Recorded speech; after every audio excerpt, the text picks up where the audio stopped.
اولاد کے لیے دعائیں پڑھیں گے۔ ارشاد باری تعالیٰ ہے سورۃ الفرقان کی آیت نمبر 74 سے 76 تک، اللہ سبحانہ تعالیٰ کا ارشاد ہے والذین یقولون ربنا ھب لنا من ازواجنا وذریاتنا قرۃ اعین واجعلنا للمتقین اماما اولئک یجزون الغرفۃ بما صبروا ویلقون فیہا تحیۃ وسلاما خالدین فیہا حسنت مستقرا ومقاما۔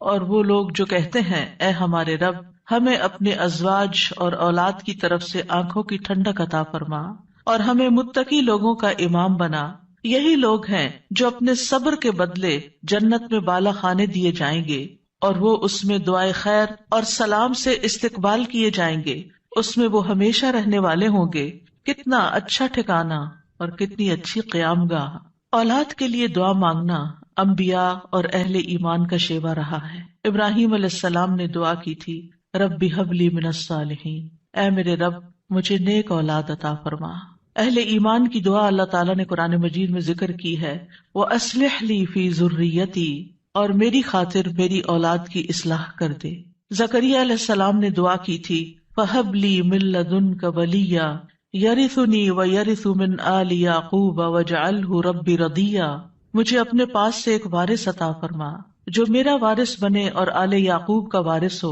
اور اے میرے رب اسے پسند کیا ہوا بنا، وہ ایسا ہو جس سے تو راضی ہو جائے، وہ پسندیدہ ہو۔ ابراہیم علیہ السلام نے دعا کی تھی رب اجعلنی مقیم الصلاۃ ومن ذریتی ربنا وتقبل دعا، اے میرے رب مجھے بھی اور میری اولاد کو بھی نماز قائم رکھنے والا بنا، اے رب میری یہ دعا قبول فرما۔ اہل ایمان ہمیشہ اپنی اولاد کے لیے دعا کرتے ہیں۔ سورۃ الفرقان کی جو آیات میں نے آپ کے سامنے پڑھی ہیں یہ عباد الرحمان سے متعلق آیات ہیں کہ رحمان کے خاص بندے، رحمان کے پسندیدہ بندے اللہ تعالیٰ سے دعا کرتے ہیں کہ ربنا ھب لنا من ازواجنا وذریاتنا قرۃ اعین، کہ اللہ ہمیں اپنی ازواج سے اور اپنی اولاد سے آنکھوں کی ٹھنڈک عطا فرما۔ یاد رکھیے یہ دعا ہر صاحب ایمان کا شیوا ہے، ہر مومن کو یہ دعا کرتے رہنا چاہیے، چاہے ہماری اولاد نیک ہی کیوں نہ ہو، چاہے وہ فرما بردار ہی کیوں نہ ہو،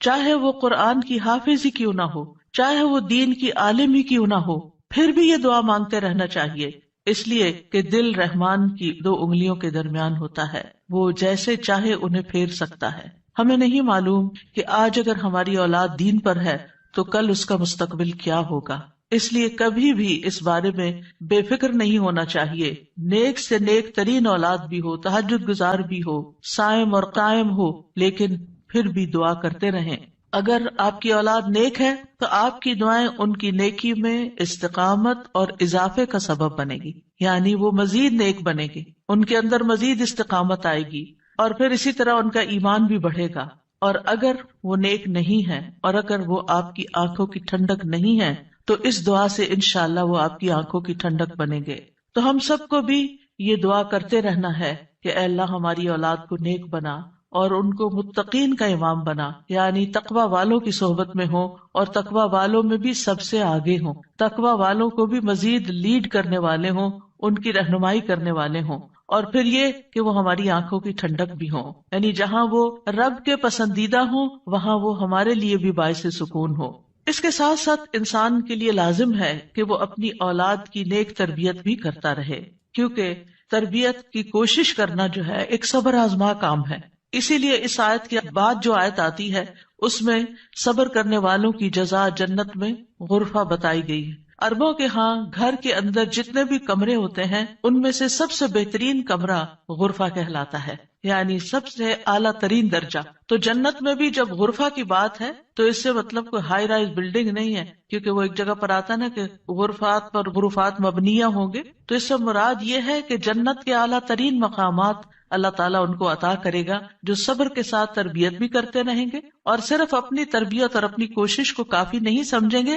بلکہ اللہ تعالیٰ سے دعا بھی کریں گے۔ اور بہت دفعہ ایسا بھی ہوتا ہے کہ ہم تربیت میں پوری کوشش کر لیتے ہیں لیکن اس کا اثر اولاد میں نظر نہیں آتا، اولاد آپ کی ایکسپیکٹیشن پہ پوری نہیں اترتی، آپ جیسے ان کو دیکھنا چاہتے ہیں ویسے وہ نظر نہیں آتے۔ کیا ہم نوح علیہ السلام کی تربیت پہ کوئی شک کریں گے؟ ان کے 4 بیٹے تھے جن میں سے 3 بہترین بیٹے ثابت ہوئے، لیکن ایک بیٹا اپنے ہی راستے پر چل نکلا. تو اس میں انسان کی کوشش اگر ہو اور انسان کے بس میں ہو اولاد کی اصلاح، تو وہ سبھی کو سیدھا کر کے رکھ دے. لیکن یاد رکھیے، کوشش ہماری، دعا ہماری، اور اس میں اثر ڈالنے والا اور اس کو ہماری آنکھوں کی ٹھنڈک بنانے والا صرف اور صرف ہمارا رب ہے. اس لیے مومن صرف اپنی کوششوں پہ بھروسہ نہیں کرتا، بلکہ وہ اپنے رب کو پکارتا رہتا ہے. اور پھر عام طور پر یہ ہوتا ہے کہ ہم اس دعا کو اپنی دعاؤں کا حصہ نہیں بناتے. ہاں، جب اولاد کی طرف سے کوئی تکلیف پہنچتی ہے، جب وہ ہماری کوئی بات نہیں مانتے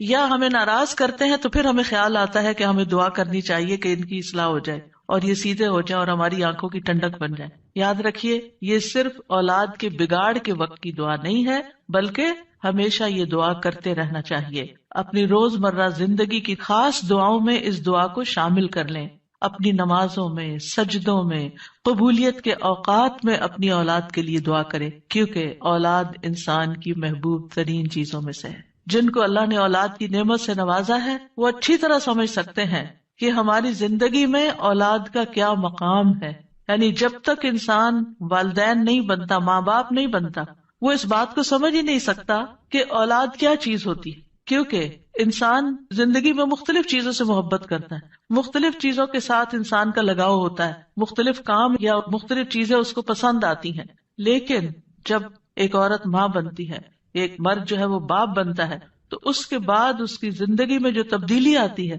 اس کے بعد اس کی زندگی کے اندر جو خوبصورتی آتی ہے، اس کے بعد اس کی زندگی کا جو محور اور مرکز بن جاتا ہے، اور اس کی تمام توجہ کا مرکز جو چیز بن جاتی ہے، اور دن رات کی یہ ڈیوٹی 24/7 کی ہوتی ہے. یعنی باقی چیزوں سے تو آپ کسی وقت الگ بھی ہو سکتے ہیں، مگر یہ وہ رشتہ ہوتا ہے کہ جس سے آپ پھر مرتے دم تک الگ نہیں ہو سکتے، کیونکہ وہ آپ کے جسم کا ایک حصہ ہوتا ہے. اور اللہ تعالیٰ آپ کے دل میں ہر چیز سے زیادہ ان کے لیے محبت ڈال دیتا ہے، اور ان کی خوشی آپ کو خوش کرتی ہے، اور ان کا دکھ آپ کو دکھی کرتا ہے. اس لیے انسان کو ہمیشہ اپنی دعاؤں میں یہ خاص دعا کرتے رہنا چاہیے، اور قبولیت کے اوقات میں بھی، کیونکہ اولاد سے ملنے والی آنکھوں کی ٹھنڈک اسی وقت ہوتی ہے جب اولاد سیدھے رستے پر ہوتی ہے، جب اولاد نیک ہوتی ہے، اچھے کام کر رہی ہوتی ہے، تو پھر ہی ماں باپ کی آنکھوں کی ٹھنڈک ہوتی ہے. اور اس دعا کے دوسرے حصے میں اپنے لیے دعا ہے کہ اللہ ہمیں متقین کا امام بنا. یعنی اولاد جو ہے، ہم اس کے ایک طرح سے امام ہوتے، جیسے حدیث میں آتا ہے نا، کلکم راعٍ وکلکم مسئول عن رعیتہ.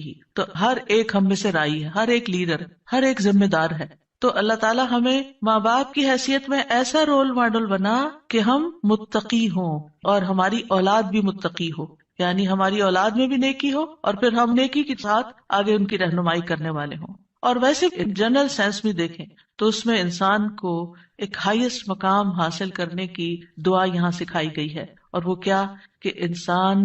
ایسا انسان ہو کہ جسے دیکھ کر لوگ متقی بن جائیں. یعنی دوسرے لفظوں میں یہ کہ نیکیوں میں سبقت کرنے والے ہوں، نیکیوں میں آگے بڑھنے والے ہوں، تاکہ دوسرے لوگ بھی ہمیں دیکھ کر نیک بن جائیں. مثلاً اگر ایک مرد اول وقت میں مسجد میں جا کر نماز پڑھتا ہے تو اس کے بچوں پر اس کا کیا امپریشن ہوگا. یعنی اگر باپ ذمہ دار ہے تو بچے بھی دیکھ کر کہیں گے کہ ہاں ہمیں بھی یہی کام کرنا ہے، کیونکہ بچے ابتدائی زندگی میں خاص طور پر باپ کو، ماں کو بہت فالو کر رہے ہوتے ہیں. پھر اسی طرح اگر آپ کا پڑوسی آپ کو دیکھتا ہے، آپ کے کولیگز آپ کو دیکھتے ہیں کہ